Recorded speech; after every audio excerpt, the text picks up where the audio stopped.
السلام علیکم دوستوں، آئیے اسلامک انداز میں خوش آمدید۔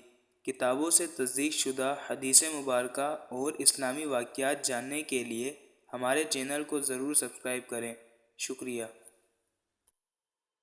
فرمان مصطفیٰ صلی اللہ علیہ وآلہ وسلم ہے، بے شک صدقہ رب کے غضب کو بجھاتا اور بری موت کو دفع کرتا ہے۔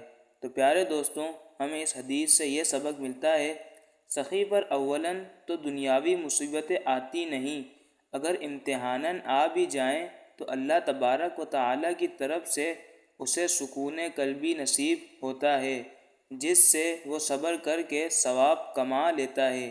غرض کہ اس کے لیے مصیبت معصیت لے کر نہیں آتی، مغفرت لے کر آتی ہے۔ معصیت والی مصیبت خدا کا غضب ہے اور مغفرت والی مصیبت اس کی رحمت۔